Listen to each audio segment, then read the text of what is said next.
Sign or get out, my husband mocked, waving papers in the house I fully paid for. He smirked as if throwing me out would break me. I signed, placed the keys on the table and walked away. The next morning, his elite lawyer screamed at him, "Do you have any idea what you just let her do? We need to talk about the house." Blake's voice cut through the darkness at 7 a.m., and I found him sitting in my home office chair, fully dressed, briefcase at his feet. He'd arranged my own financial documents across the desk, bank statements, mortgage papers, the deed, like evidence in a courtroom. "I've done some calculations," he continued, pulling out a fresh legal pad covered in numbers. "It's time we discuss who really owns what in this marriage." The briefcase was new, brown leather, combination locks, the kind carried by men who wanted to look important in meetings they'd never attend. Blake had positioned himself behind my desk like he belonged there, in the office where I'd built Cassidy Blackwood Consulting from nothing into a 7-figure enterprise. The morning light from the window highlighted dust motes floating between us, and I noticed he'd moved my achievement awards to make room for his legal pad. "You went through my filing cabinet." Not a question. The locked cabinet where I kept original documents, contracts worth millions, sensitive client information that required NDAs just to discuss. "Our filing cabinet," Blake corrected, tapping his pencil against the legal pad. "Marriage is a partnership, Cassidy. 50-50. That's what my attorney says." His attorney. The words hung between us while I studied the man I'd married 4 years ago. Blake wore the charcoal suit I'd bought him last year for a job interview he'd canceled at the last minute, claiming the company wasn't prestigious enough for his vision. His hair was styled with the expensive pomade from my bathroom drawer. Even his posture was different, straighter, practiced, like he'd been rehearsing this scene in the mirror. I walked closer,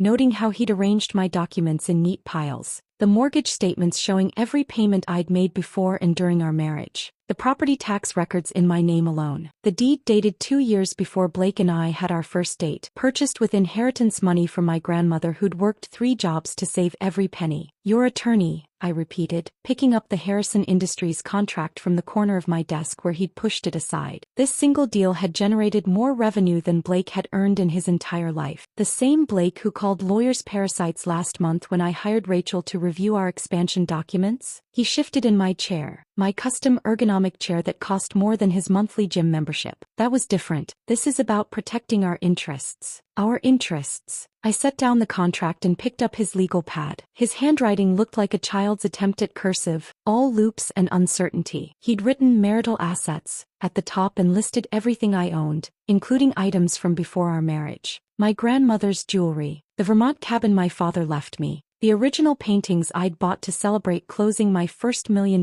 deal. Blake stood up, moving around the desk to face me directly. "I've contributed to this marriage, Cassidy. While you were building your business, I maintained our home. I supported your career, maintained our home. I thought about the contractors I'd hired to fix the roof leak Blake never noticed. The landscaping service I paid for because Blake's idea of yard work was hiring neighborhood kids who never showed up. The cleaning service that came twice a week while Blake was at extended lunches with his business partners who never seemed to have actual businesses." "Is that what you told your attorney?" I asked, noticing a Garrett and Associates business card pecking out from under the mortgage papers. "That you maintained our home while I worked?" "I've made sacrifices," Blake said, his voice rising slightly. "I put my career on hold for this marriage. The career that never existed. The consulting firm that never had clients. The app development company that never developed apps. The investment advisory service that never advised anyone because Blake didn't have the required licenses and showed no interest in obtaining them." I moved to the window, looking out at the garden I'd designed and paid for, where I'd planted roses from my grandmother's house after she died. The house she'd left me enough money to buy this place, back when Blake was still living in his brother's basement, talking about potential and opportunity while playing video games until dawn. "The house is mine, Blake," I said quietly, watching Mr. Patterson walk his beagle past our driveway, my driveway. "It was mine before we met. The deed is in my name alone. I've paid every mortgage payment, every repair, every improvement." "We're married," Blake said as if those 2 words erased years of financial records. The law says premarital assets remain separate property unless commingled." I turned to face him. "I've been very careful not to commingle." Blake's face reddened. He grabbed a stack of bank statements, waving them at me. "These show joint account transfers. You put money in our shared account every month for household expenses, groceries, utilities, your personal spending. All documented, all separate from the mortgage and property taxes I pay from my business account." He slammed the papers down, his practiced composure cracking. "I deserve something for these 4 years. You can't just. Can't what, Blake? I picked up the deed, holding it up to the light. Can't own what I bought with my inheritance? Can't keep what I've paid for every month while you were at the gym, at lunch, at networking events that never networked anything? Blake grabbed his briefcase, fumbling with the combination locks he'd probably set yesterday. This isn't over. Thomas Garrett is one of the best divorce attorneys in the state. Thomas Garrett advertises on bus benches, I said, remembering the garish yellow signs I'd seen downtown. He was suspended from practice twice for ethics violations. Blake's face went pale. How do you? I run a consulting firm, Blake. I do research. It's what successful businesses require. I gathered my documents from the desk, sorting them back into their proper order. Something you'd know if any of your ventures had progressed beyond PowerPoint presentation. He stood there, briefcase clutched against his chest like armor, the morning light making him look younger, more like the charming man I'd met at that conference 4 years ago. The one who'd talked about dreams and ambition, who'd made me believe partnership meant something more than financial contribution. We'll see what happens when the papers are filed, Blake said, moving toward the door. You might be surprised what a good attorney can do. I sat down in my chair, still warm from his presence, and pulled up my email. 3 new client inquiries, a contract renewal from Morrison Group, and a message from Rachel Thornton marked, urgent, read immediately. My attorney, who actually was one of the best in the state, had been expecting this day for months. Blake, I called as he reached the doorway. He turned, hope flickering across his features.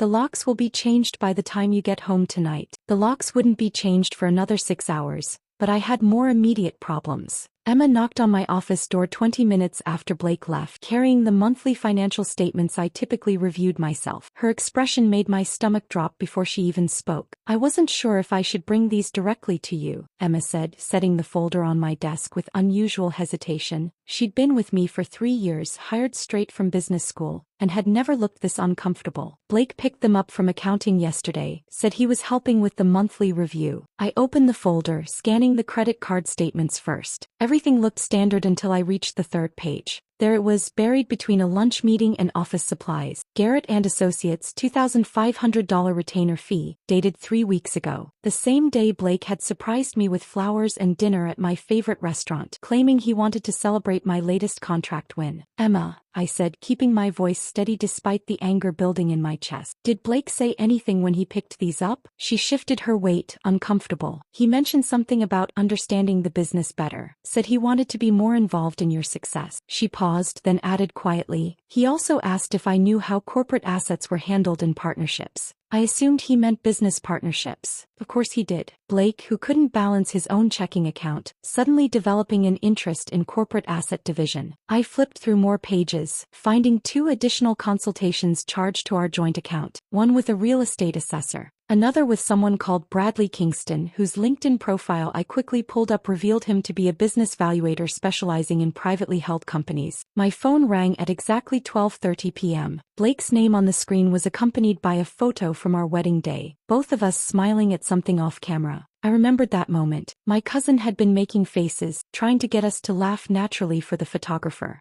We looked happy, young, unaware that one of us was capable of this kind of calculated betrayal. Hi, sweetheart. Blake's voice carried a strange energy, like he was reading from cue cards. What time will you be home tonight? I'm planning something special for dinner. Blake didn't cook. In 4 years of marriage, his culinary achievements included burnt toast and occasionally successfully reheating takeout. Something special? We need to talk about our future, he said, and I could hear paper rustling in the background. About making some changes that will benefit both of us. The words sounded rehearsed, probably practiced in front of the bathroom mirror this morning after I'd left. I pictured him standing there, gesturing at his reflection, trying different inflections until he found one that sounded authoritative instead of desperate. I'll be home by 7, I lied, already mentally rearranging my schedule. Should I pick up wine? No, I've got everything handled. Another first. Blake handling anything beyond his gym schedule was notable. Just bring yourself. After he hung up, I sat in my office feeling the weight of what was coming. The man who needed detailed instructions to operate our coffee maker was orchestrating something he thought was clever. The same person who'd forgotten our anniversary twice was suddenly detail-oriented enough to hire lawyers and valuators without my knowledge. My phone rang again. This time it was my mother, her Florida number bringing a different kind of dread. Mom never called during business hours unless something was wrong. Cassidy, honey, I'm confused about something, she began without preamble. Blake called this morning asking about your father's Vermont cabin. He wanted to know if the deed was in your name or if it was still part of the estate. The cabin,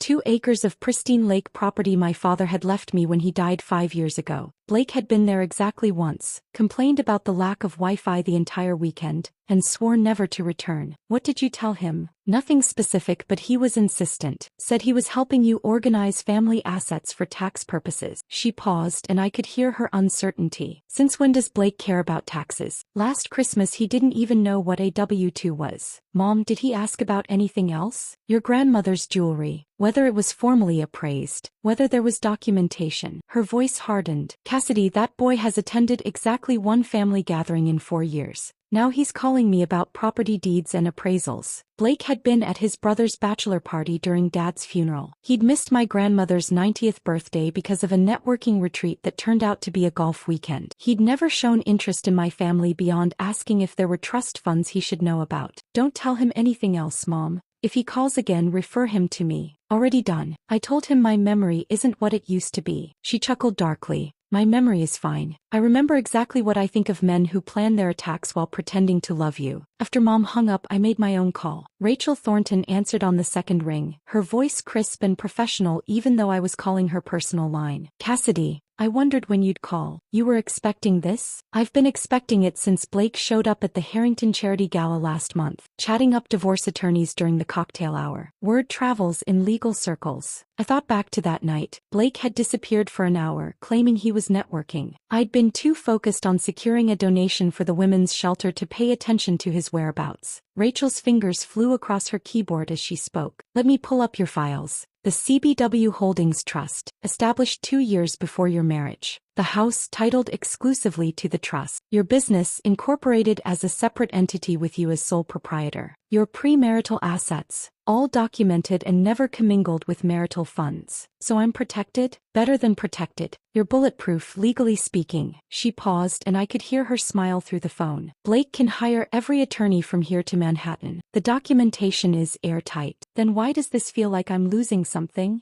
Rachel's voice softened slightly. Because you are. You're losing the illusion of who you thought you married. That's often harder than losing money. What do you recommend? Let him play his hand. Document everything. Every conversation, every financial transaction, every meeting with his bargain basement attorney. Her tone sharpened again, back to business. Men like Blake always overplay when they think they're winning. Their ego becomes evidence. I thought about Blake sitting in my office chair this morning, arranging my papers like props in his performance. The new briefcase, the practiced posture, the rehearsed phrases. He wasn't just planning a divorce. He was staging a takeover. Rachel, he's planning something for tonight. A dinner where we discuss our future. Then give him the performance he expects. Let him think you're unsuspecting. The more confident he feels, the more mistakes he'll make. She paused. And Cassidy? Record everything. Missouri is a one-party consent state. Your phone in your pocket is perfectly legal. I hung up feeling steadier but somehow sadder. This morning Blake had been my disappointing husband. This afternoon he was my opponent. By tonight he would reveal himself as something worse. A man who'd spent years sleeping beside me while planning his betrayal, practicing his lines in the mirror, convinced he could take everything I'd built because he'd watched me build it. I arrived home at exactly 7 o'clock, my phone recording in my jacket pocket, the weight of it a small comfort against what was coming. The house smelled wrong, like soy sauce and something synthetic. Blake had ordered Chinese food but not from our usual place. This came from the cheap restaurant near the highway, the one we'd tried once and sworn never to return to after finding a hair in the rice. He'd set the dining room table with my grandmother's Wedgwood china, the delicate blue and white plates she'd brought from England in 1952. We'd used them exactly twice in 4 years. Our first anniversary and the night my biggest client signed a 5-year contract extension. Blake had complained both times about hand-washing them, said it was pretentious to own dishes you couldn't put in the dishwasher. Now he moved around my kitchen with unfamiliar purpose, plating orange chicken and beef broccoli onto porcelain that had survived 2 world wars and 3 generations,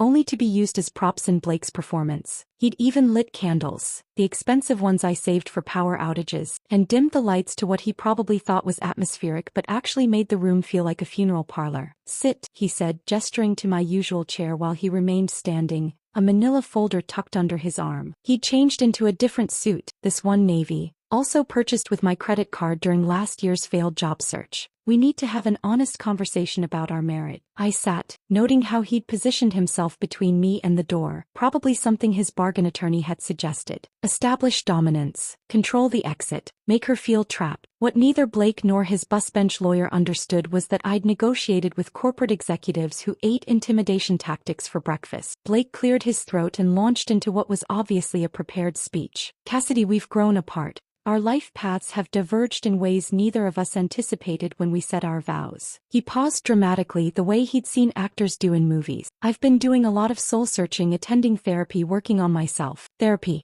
That was new. Unless he counted YouTube motivational videos as professional help, Blake had never set foot in a therapist's office. He continued, his voice taking on the smooth cadence of a bad TED Talk. I've realized that our marriage has become unbalanced. You're consumed by your work and I've been left to manage everything else alone. The emotional labor, the household management, the sacrifice of my own dreams to support yours. I reached for my water glass, letting him continue his monologue while I studied his face. He'd practiced this in front of a mirror probably multiple times. His gestures were too coordinated, his pauses too calculated. Even the way he'd placed his hands on the back of his chair was staged. I think it's best if we separate, he continued, finally sliding the manila folder across the table, pushing aside a container of sweet and sour sauce. I've had papers drawn up that I believe are fair to both parties. I opened the folder while Blake watched, his breathing slightly accelerated. The first page was exactly what I'd expected, a joke of a legal document that looked like it had been downloaded from a template website and filled in with creative interpretations of property law. He was demanding the house, citing his contributions to its maintenance and improvement. He wanted alimony based on his career sacrifices. He'd even listed my business as a marital asset, claiming he'd been an unofficial consultant throughout its development. You want half of Cassidy Blackwood Consulting, I said, not as a question but as confirmation of his delusion. I've been your sounding board for every major decision, Blake said, his confidence growing. I've attended networking events, supported your late nights, sacrificed my own entrepreneurial ventures. I flipped to the next page. He wanted my grandmother's jewelry, calling it marital gifts. The Vermont cabin was listed as joint recreational property. Even my car, purchased 6 months before our wedding,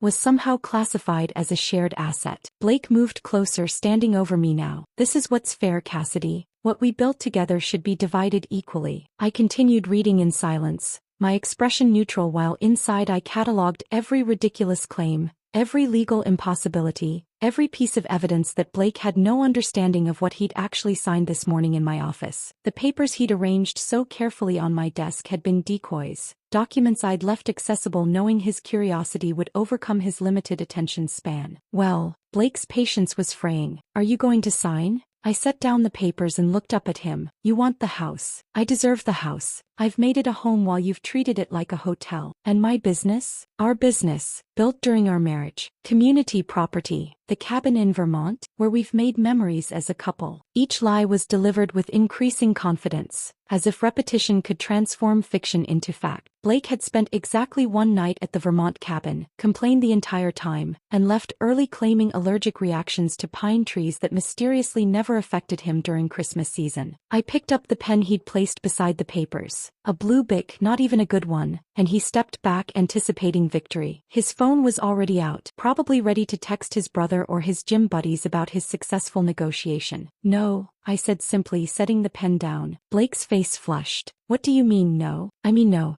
I'm not signing these papers. His practiced composure cracked like cheap paint. You have to sign them. This is what's happening. I've made my decision. Your decision? I stood slowly, matching his height in my heels. Your decision about my house, my business, my inheritance. Blake's hands clenched into fists. Our house, our business. 4 years of marriage makes everything ours. That's not how property law works, Blake. He slammed his palm on the table hard enough to rattle the china. Don't lecture me about law. My attorney says. Your attorney who advertises on bus benches? Blake's face went from red to purple. He leaned across the table, his voice dropping to what he probably thought was menacing. You're going to sign these papers, Cassidy. You can do it voluntarily or we can do this the hard way. The hard way? I almost smiled. What does that mean exactly? He straightened, pulling himself up to his full height and pointed at the door. Sign the papers or get out. This is my house now. I've established residency. I've contributed to its maintenance. Sign or pack your things and leave. The words hung in the air between us, just as Rachel had predicted. Blake had delivered his ultimatum exactly as his cut-rate attorney had probably coached him, not understanding that he'd just committed several legal errors in less than 30 seconds. All now recorded on my phone. I picked up the pen again and Blake's entire body relaxed, victory written across his features. I signed every page slowly, deliberately, making him watch each signature. My name flowed across the signature lines with the same precision I used for million-dollar contracts, each letter perfectly formed. When I finished, I set the pen down and removed my house keys from my pocket, placing them next to the signed papers with deliberate ceremony. My wedding ring followed, the platinum band I'd purchased myself when Blake claimed rings were outdated symbols of ownership. The irony wasn't lost on me. I stood, collected my purse and walked toward the door without a word. Blake called after me, his voice carrying a mixture of confusion and triumph. "That's it? You're just leaving?" I paused at the doorway, looking back at him standing there among the takeout containers and stolen china, holding papers he didn't understand, celebrating a victory that existed only in his imagination. I said nothing. There was nothing to say that wouldn't be better delivered through legal channels. 20 minutes later, I was in Rachel's conference room, the one usually reserved for depositions and settlement negotiations. She'd stayed late just as promised and had already prepared everything we needed. Coffee in real cups, not the paper ones Blake always grabbed from gas stations. Legal documents spread across the table in organized sections,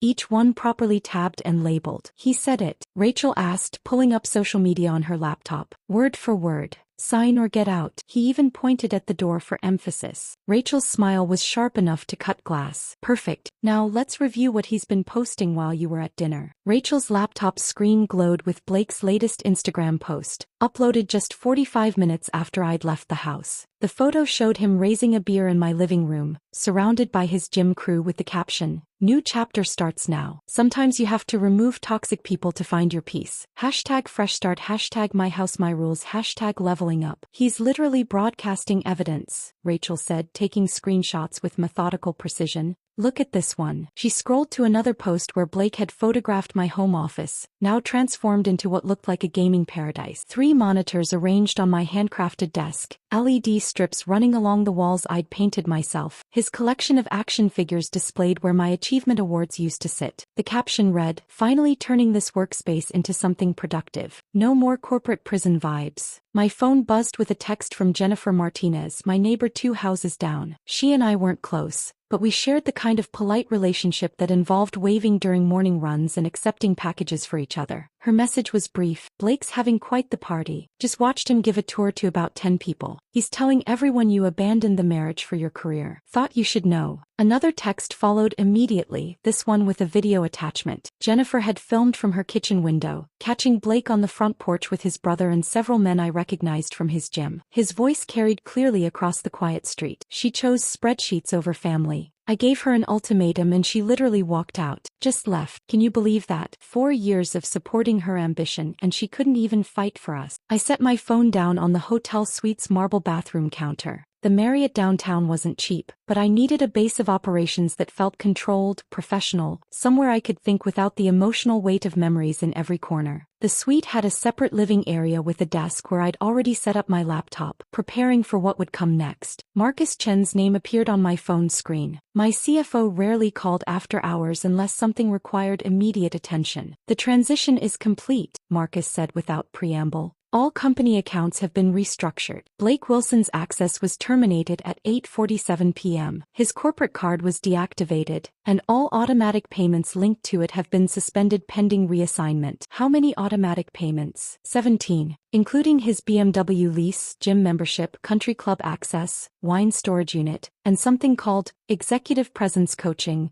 that's been charging $400 monthly for the past year. Executive Presence Coaching. Blake had told me that was career counseling to help him launch his consulting firm. I'd been funding his life coach to tell him he was special while he contributed nothing to our household except dirty dishes and empty promises. Document everything, Marcus. Create a full audit trail. Already in progress. Also, Blake attempted to use the corporate card 20 minutes ago at something called Velocity Sports Bar. The transaction was declined. Of course, he tried to put his celebration party on my company card, the same card he'd been using for years to fund his lunches with potential business partners, who never materialized into actual ventures. My phone rang again, this time showing my sister Sarah's face, a photo from last Christmas when she'd visited from Seattle. Sarah was 3 years younger but decades wiser when it came to reading people. She'd never liked Blake, though she'd been polite enough to hide it during family gatherings. What kind of manipulative garbage is Blake trying to pull? Sarah's voice was tight with anger. He just called me, claiming you're having some kind of breakdown,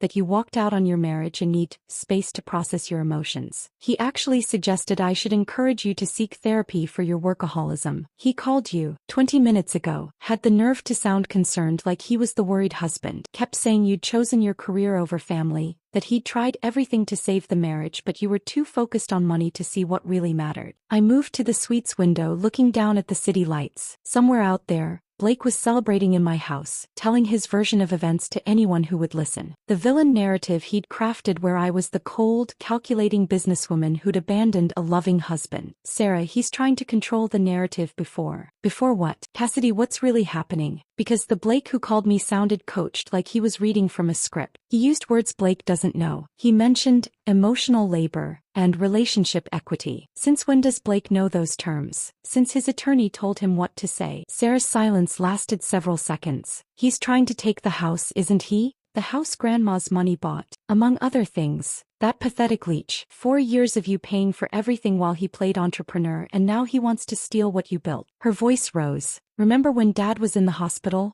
Where was Blake? Oh right, at a crucial networking retreat that turned out to be a golf weekend. I remember. 3 months Dad was sick and Blake visited once, for 20 minutes. And now he's calling me about family values. She paused, her voice softening. Do you need me to come get anything from the house? Important documents, Grandma's jewelry, anything he might damage or claim. Not yet. Let him think he's won for now. Cassidy, I know you. You're planning something. I'm not planning anything. I'm just documenting reality while Blake creates his own fantasy. After Sarah hung up, I opened my laptop and logged into our banking app. The joint account showed Blake's spending in real time. $127 at Velocity Sports Bar, declined. $84 at the liquor store, declined. $45 at the pizza place, declined. Each rejection was time-stamped, creating a digital trail of Blake's collapsing celebration. A text from Emma appeared. Blake called the office asking about accessing the company portal, claimed he needed to review partnership documents. Security flagged it as unauthorized access attempt. Partnership documents. Blake, who'd never been a partner in anything except spending my money, was already trying to establish a claim to my business. His attorney must have told him to gather evidence of involvement, not understanding that every login attempt, every call,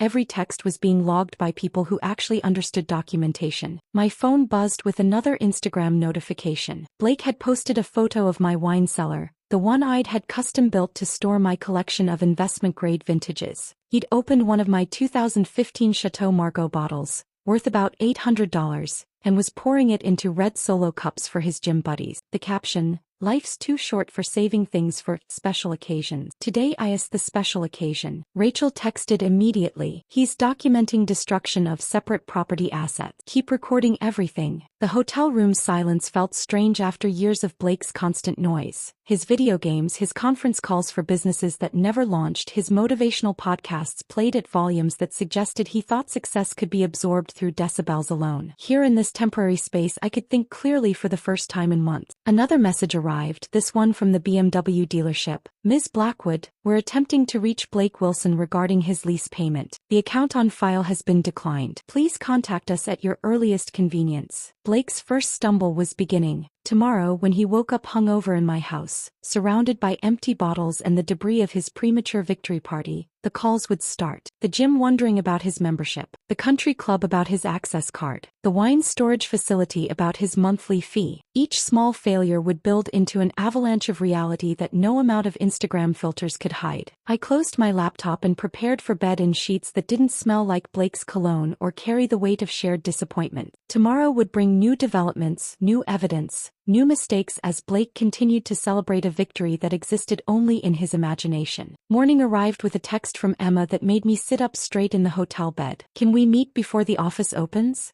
there's something I should have told you months ago. The timestamp showed 5:47 a.m. Emma never messaged before 7 unless something was seriously wrong. We met at a quiet coffee shop 3 blocks from my office, the kind of place where business deals were discussed in whispers and nobody looked up from their laptops. Emma was already there, nervously shredding a napkin into tiny pieces, her usual composure completely absent. 3 months ago, during the Patterson Industries conference, she began without preamble, I saw Blake at the Marriott downtown. You were giving your keynote presentation, and I'd stepped out to handle that emergency with the Chicago contract. She paused, forcing herself to meet my eyes. He was with someone, a woman, early 20s, blonde, extremely fit. The coffee shop's jazz music played softly while I processed this information. 3 months ago, Blake had told me he couldn't attend the conference because of a stomach bug. I'd delivered my presentation to 300 industry leaders while my husband was at a hotel 6 blocks away. I convinced myself it was a client meeting, Emma continued. Blake was always talking about his business ventures, so I thought maybe he'd finally found an investor or partner. She pulled out her phone, scrolling through Instagram with practiced efficiency. Then last week I saw this. The screen showed a woman's profile, Jessica Reeves, personal trainer and fitness influencer. In her recent posts, Jessica was wearing my diamond tennis bracelet, the one Blake claimed had been sent for cleaning 2 months ago. Another photo showed her in my Cartier watch, an anniversary gift that had supposedly been lost during our last vacation. My grandmother's pearl necklace adorned her neck in a gym selfie, hashtag blessed and hashtag living my best life. These are all your pieces, aren't they? Emma asked quietly. I recognize them from company events. The pearls had been my grandmother's wedding gift from my grandfather in 1951. Blake had told me they were at the jeweler being restrung. The watch had mysteriously disappeared from our bedroom dresser. The tennis bracelet had supposedly fallen off during one of Blake's golf outings, and he'd filed an insurance claim that I'd never followed up on because I trusted my husband. Rachel called while I was still staring at Jessica's Instagram. My forensic accountant found something interesting. Blake opened a separate account 4 months ago at First National. Different branch from your usual one, using your home address but only his name. How much? $37,000 in deposits over 4 months. Cash deposits structured to avoid reporting requirements. Classic concealment tactics. Papers rustled in the background. The timing corresponds with items disappearing from your inventory. Your grandmother's silver tea service. The signed first edition books from your father's collection. Several pieces from your storage unit. My father's books. The complete Hemingway collection he'd built over 40 years. Each volume carefully selected and preserved. Blake had said the storage unit had been reorganized for climate control, that everything was safer in new containers I hadn't had time to inspect. He's been liquidating assets for months, Rachel continued, building an escape fund while you paid for everything. The mortgage, utilities, his car insurance, food, his gym membership. You were funding his lifestyle while he was stealing from you to fund his exit. After ending the call, I drove to my house, not to confront Blake but to speak with Mrs. Chin next door. She answered immediately as if she'd been expecting me. Mrs. Chin was 73, sharp as a legal brief, and had lived next door since before I bought the house. She'd never liked Blake, calling him that loud man whenever his music disturbed her afternoon tea. I have something to show you, she said, leading me to her dining room where a laptop sat open on her polished mahogany table. My grandson installed these doorbell cameras after those package thefts last year. They record everything. The footage began playing. Date stamp. 2 weeks ago, 2:47 p.m. Blake's BMW pulling into our driveway. Blake getting out, walking around to open the passenger door for Jessica. They were laughing, his hand on her lower back as he guided her to our front door. The casual intimacy of people who'd done this many times before. There's more, Mrs. Chin said, clicking to another file. This is from last month. Jessica arriving alone with her own key. My house key. Walking in like she owned the place while I was at a client meeting in Boston. The timestamp showed she stayed for 3 hours. Another video showed them carrying boxes from the house to Blake's car. My boxes, my belongings, my life being stolen piece by piece while I worked 14-hour days to pay for the roof over their heads. I should have said something sooner, Mrs. Chin apologized, but I wasn't certain it was my place to interfere in marital matters. Back at the hotel, Rachel had assembled more information about Thomas Garrett, Blake's attorney. The research painted a picture of staggering incompetence wrapped in flashy marketing. 2 suspensions from the bar for ethics violations, one for mishandling client funds and another for filing frivolous lawsuits. His website promised aggressive representation for men's rights and featured testimonials that Rachel's investigator discovered were fabricated. He advertises on Facebook and Craigslist, Rachel said, barely concealing her professional disdain. His success rate is 12%. Most of his cases settle unfavorably or get dismissed. Blake found him through a sponsored post that promised David versus Goliath legal victories. The irony was perfect. Blake, convinced of his own brilliance, had hired an attorney whose incompetence was documented in public records. He'd chosen flash over substance, marketing over merit, the same way he'd approached everything in our marriage. Marcus Chin sent another update about Blake's financial situation. The executive presence coaching had been cancelled for non-payment. His wine storage unit was sending default notices. The country club had suspended his membership pending payment of outstanding dues. Each domino falling exactly as predicted, Blake's carefully constructed image crumbling one declined transaction at a time. Jessica had posted another photo that evening, wearing my grandmother's emerald ring at a restaurant I recognized as the place Blake had proposed to me 4 years ago. The caption read, "When you know you know. Hashtag new beginnings, hashtag upgrade, hashtag word hit. Great. As if my life, my success, my grandmother's jewelry were just temporary placeholders until Blake could trade up to a younger model." The investigation was revealing more than just financial fraud and adultery. It was exposing the systematic planning of a man who'd viewed our marriage as a business opportunity from day one, staying just long enough to position himself for what he thought would be a profitable exit. Rachel and I arrived at her office at 8 in the morning, earlier than usual, because she wanted to review the trust documentation one more time before the inevitable phone calls started. The morning sun streamed through her corner office windows, illuminating the neat stacks of papers that represented 4 years of my marriage reduced to asset lists and legal precedents. At exactly 8:47 a.m., my phone lit up with notifications from the BMW dealership's automated system. Blake's car had been repossessed from my driveway 30 minutes earlier. The tow truck driver had left a notice on the front door explaining that the lessee should contact the financial services department immediately. Blake, who rarely woke before 11,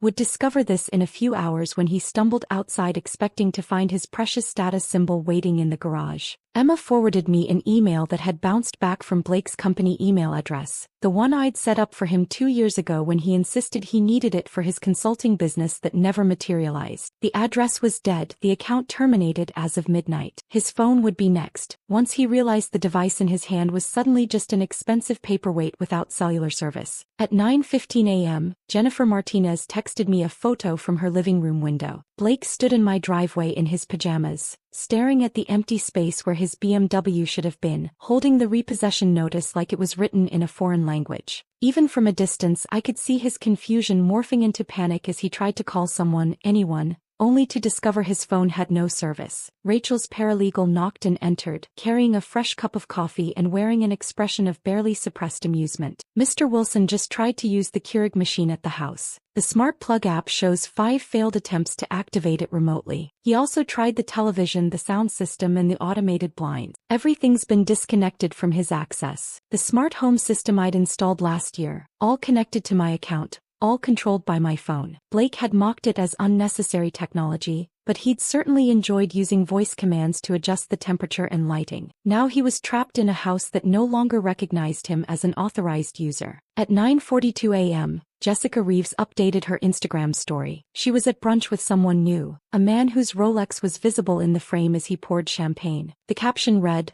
"When the universe removes toxic people automatically. Hashtag blessed, hashtag trading up, hashtag new energy." Blake had been tagged in the post initially, but the tag was removed within minutes. She'd already moved on to her next target. Marcus Chin called with an update on Blake's attempted transactions from the morning. He tried to buy coffee at his usual place. Declined. Attempted to get gas at 3 different stations. All declined. He even tried to use Apple Pay linked to the corporate account. That was terminated at midnight. Marcus paused and I could hear him typing. He's currently at an ATM trying to access the joint account. That's showing a balance of 0 as of this morning's transfer. Blake's entire financial ecosystem had collapsed overnight. Every card, every account, every automatic payment that had sustained his lifestyle for 4 years had been systematically terminated. The man who'd spent the previous evening celebrating his victory was discovering that his empire empire had been built on someone else's foundation. At 10:03 a.m., Thomas Garrett's name appeared on Rachel's phone screen. She put him on speaker and we could immediately hear the panic in his voice before he even spoke. Papers rustled frantically in the background, and someone was typing rapidly on a keyboard. "Miss Thornton, I need clarification on some documentation that's just come to my attention," Garrett began, his voice notably higher than during yesterday's confident threats. "The CBW Holdings Trust you mentioned. My client was under the impression that the property was marital asset. Your client signed documents acknowledging the property was owned by the trust," Rachel responded, her tone professionally neutral while her eyes sparkled with satisfaction. "His signature appears on 7 different pages affirming his understanding of the ownership structure. But he didn't. I mean, there may have been some confusion about the implications of those signatures." Confusion? Rachel pulled up the documents on her screen. "Mr. Wilson signed a separation agreement demanding sole and exclusive rights to property he knew was owned by my client's trust. That's documentary fraud, Mr. Garrett. I'm sure someone who advertises expertise in property division would recognize the severity of that."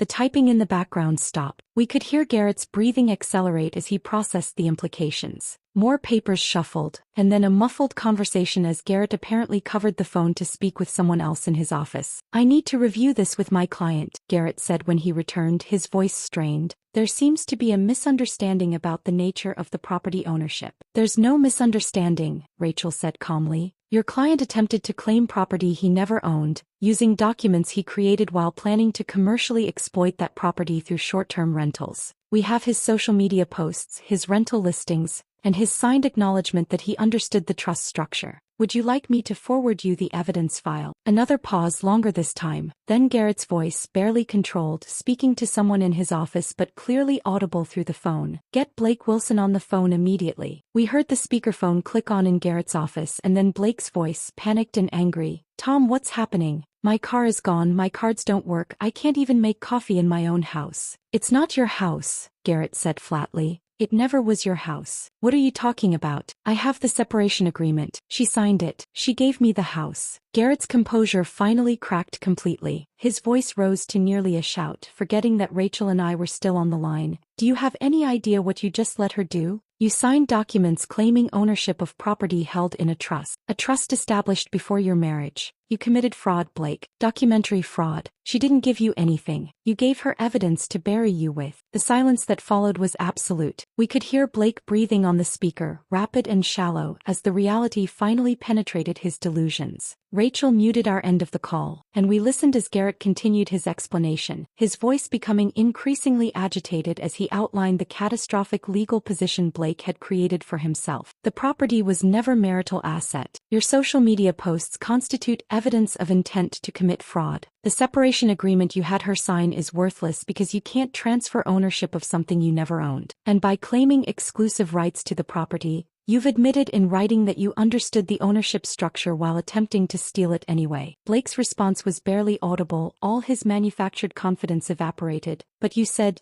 possession was 9/10 of the law. You said if I established residency." "I said that before I knew about the trust. Before I knew you'd been posting about turning it into a rental property. Before I knew you'd signed documents acknowledging you understood the ownership structure." Garrett was clearly in full panic mode now. "You need to vacate that property immediately, today, before she files criminal charges." Rachel unmuted our phone. "Mr. Garrett, we're prepared to give your client 72 hours to vacate, provided he doesn't damage any property or remove any items that don't belong to him. After that, we'll proceed with formal eviction and criminal fraud charges." Garrett's panicked voice was still echoing through Rachel's office when we heard Blake in the background shouting something about squatters' rights and residential tenancy laws. The call ended abruptly with Garrett saying he needed to review case precedents immediately. Rachel closed her laptop with satisfaction and looked at me across her mahogany desk. "The eviction notice will be served tomorrow morning at 7, she said, pulling up the sheriff's department portal on her screen. "Deputy Martinez has already been briefed on the situation. He's handled dozens of these cases where someone claims ownership without legal standing." The next morning, I watched from my hotel room window as the sun painted downtown in shades of gold and amber. At precisely 7 a.m.,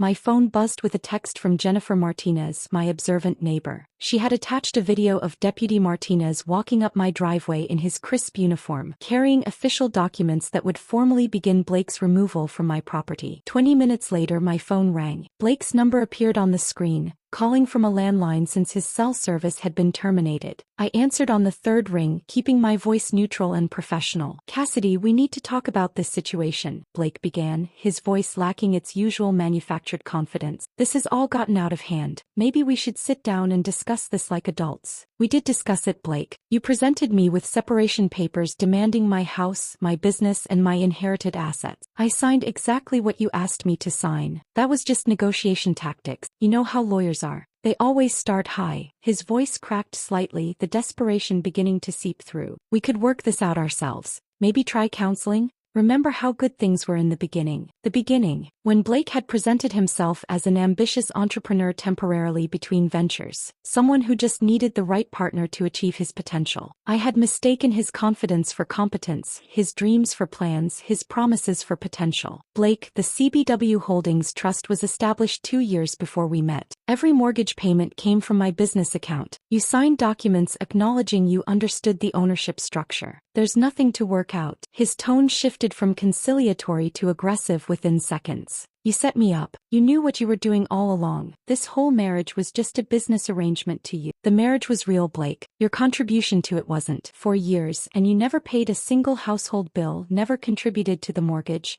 never even bought groceries unless it was with my credit card. I supported you emotionally. I maintained our home. I sacrificed my career." His voice rose to nearly shouting, the same rehearsed lines his attorney had probably fed him. "You played video games while I worked 14-hour days. You went to the gym while I negotiated million-dollar contracts. You had affairs while I was at conferences earning the money you were spending. I kept my voice steady, factual, without emotional inflection. You didn't sacrifice anything because you never had anything to sacrifice." The silence stretched for several seconds before Blake's voice returned, smaller now, almost pleading. "Where am I supposed to go? I don't have any money. My car's been repossessed. You've destroyed my life. Your brother is coming with a moving truck this afternoon. You have 72 hours to remove your personal belongings. Anything you actually own, not anything purchased with my money or claimed as mine." Blake's brother Daniel arrived at 2 p.m. with a U-Haul truck that looked too large for what Blake actually owned. I watched through Mrs. Chen's security camera feed as Daniel helped Blake carry out his possessions. The gaming chair he'd bought with last year's consulting bonus, that was actually my quarterly dividend. The exercise equipment purchased during his fitness influencer phase, funded by my annual bonus. The vision boards he'd created during his life coach certification, a program I'd paid for that he'd never completed. Jennifer Martinez sent me updates throughout the afternoon. "They're arguing about the television," she texted. "Blake insists it's his. Daniel just showed him the receipt on your credit card statement." Another text 20 minutes later showed Blake standing in the driveway, gesturing wildly at neighbors who were pretending to check their mail or water already drenched gardens.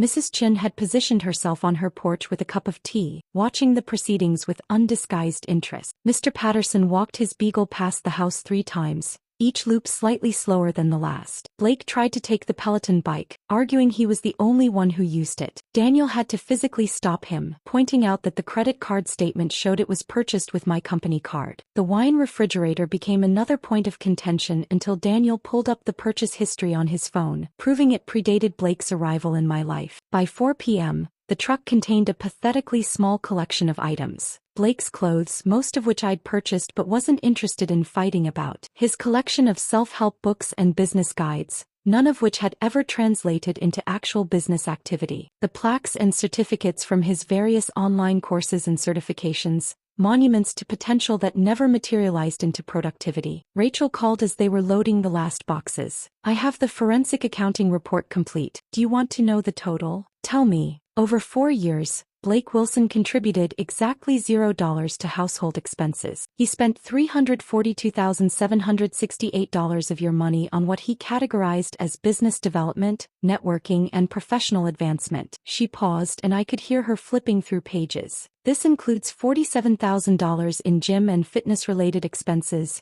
$83,000 in restaurant bills for meetings with potential partners who never materialized, $31,000 in online courses and certifications he never completed, and $45,000 in travel for conferences where he was supposedly building his network. And the rest: personal shopping, entertainment, and cash withdrawals that coincide with the dates he was seeing Jessica. Every penny documented, every transaction tracked. If he tries to claim any financial interest in your assets, this report will demonstrate he was essentially a dependent who contributed nothing while depleting marital resources. I thought about all those evenings I'd come home exhausted from client meetings to find Blake on the couch, planning his next big venture while I paid for his dreams and delusions. $342,000 over 4 years. That money could have funded a scholarship program, supported a women's shelter, or helped actually struggling entrepreneurs launch real businesses. Daniel knocked on several more doors as the afternoon wore on, apparently looking for boxes or tape or bubble wrap. Blake stood by the truck, his shoulders slumped, watching his life get packed into a space smaller than my walk-in closet. The man who'd tried to steal my house was being evicted with barely enough possessions to fill a studio apartment. His empire revealed to be nothing more than borrowed luxuries and stolen dreams. The U-Haul truck disappeared around the corner at 5:47 p.m., carrying Blake's meager possessions and oversized delusions. I stood in Mrs. Chen's driveway for another moment, watching the empty street where my marriage had just been packed away in boxes smaller than my quarterly tax payments. Then I walked back to my house with the locksmith I'd scheduled for 6 o'clock sharp. Robert from Secure Home Systems had serviced the property before, installing the smart locks 2 years ago that Blake never learned to program properly. He worked methodically, replacing every lock, reprogramming every code, his professional silence a comfort after days of legal battles and emotional confrontations. The front door's new deadbolt clicked into place with a sound that felt like punctuation at the end of a very long sentence. "All set, Miss Blackwood," Robert said, handing me a set of keys that gleamed under the porch light. "The smart home system has been completely reset. Only your biometrics and phone will have access now." I entered my house, truly my house, for the first time in days. The space felt different immediately, like it had been holding its breath for 4 years and could finally exhale. Blake had always kept the curtains drawn, claiming the sunlight gave him headaches when really he just preferred the cave-like atmosphere for his gaming marathons. I moved through each room, pulling open curtains, raising blinds, letting the evening light flood spaces that had been shrouded in his manufactured darkness. The living room windows revealed the garden I'd planted but barely enjoyed, always too tired from work while Blake complained the outdoor furniture wasn't comfortable enough for his afternoon naps. The kitchen seemed larger somehow without his protein powder containers cluttering every surface, his collection of energy drinks that left rings on my grandmother's wooden table. I opened windows that had been sealed shut since winter, letting fresh air replace the stale mixture of his cologne and whatever supplements he'd been taking for his latest fitness transformation. ServiceMaster arrived the next morning with a deep cleaning crew, not because the house was dirty in any conventional sense, but because I needed every trace of Blake's presence professionally erased. They worked through each room with industrial-grade equipment, steam cleaning carpets where he'd spilled his sports drinks, sanitizing bathrooms where he'd left his expensive skincare products that never made him look any younger, just more desperate. "We'll need to pay special attention to the master bedroom," I told the crew leader,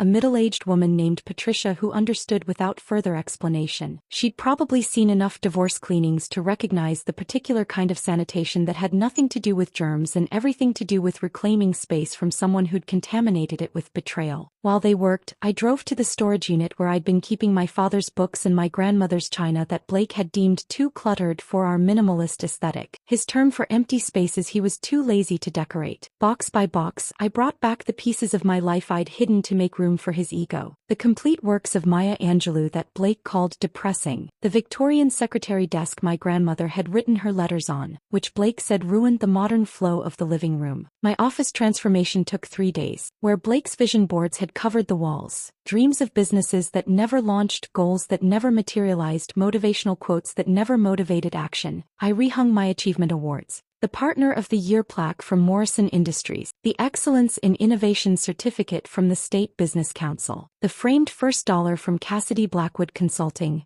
earned not from dreams but from work Blake never understood. His garage gym equipment had already been removed, leaving a vast empty space that echoed with possibility. Within a week, contractors had transformed it into the library I'd always wanted. Floor-to-ceiling bookshelves filled with the collection Blake had mocked as pretentious, leather-bound editions he'd called wasteful, first editions he'd tried to sell behind my back. a reading chair positioned perfectly to catch the morning light. The room smelled like wood polish and old paper, not rubber mats and his perpetual gym sock stench. Sarah flew in from Seattle to help with the final touches, bringing a bottle of champagne she'd been saving since our father's death. "For when you finally came to your senses," she said, popping the cork in my newly reclaimed kitchen. "We drank from my grandmother's crystal glasses, the ones Blake had wanted to sell because nobody uses crystal anymore." The truth about Blake's evictions spread through professional networks without my saying a word. Emma mentioned that Patterson Industries had been asking about the sudden change in my emergency contact information. Jennifer Martinez's husband worked at the same golf club where Blake had spent countless afternoons networking, and word traveled quickly about his membership revocation. Even the owner of Blake's favorite restaurant reached out, carefully asking if the corporate account was still active for client dinners. It was just without Blake's authorization. Jessica Reeves posted a cryptic Instagram story about learning to spot red flags, and when someone can't even pay for coffee run, she'd blocked Blake publicly, making sure mutual connections saw her dismissal of him. His carefully cultivated image as a successful entrepreneur crumbled faster than his legal case. LinkedIn showed he'd viewed my profile 17 times in 1 week, but his own profile disappeared after his post about new chapters and fresh opportunities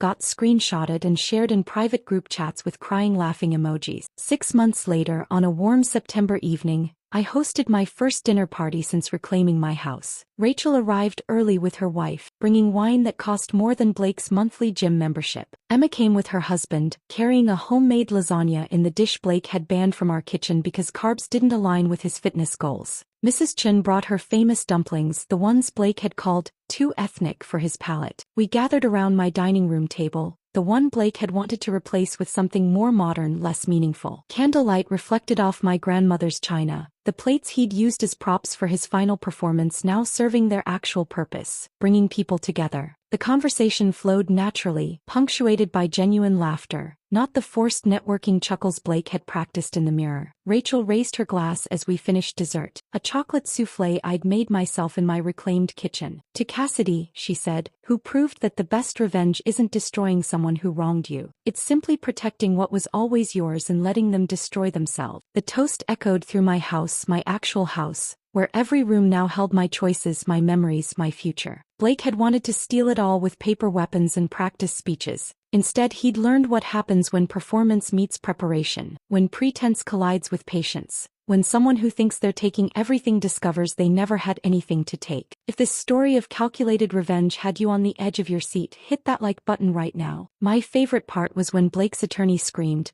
"Do you have any idea what you just let her do?" after realizing his client had signed away everything for a house he never owned. What was your favorite moment? Drop it in the comments below. Don't miss more thrilling stories like this. Subscribe and hit that notification bell so you never miss an upload.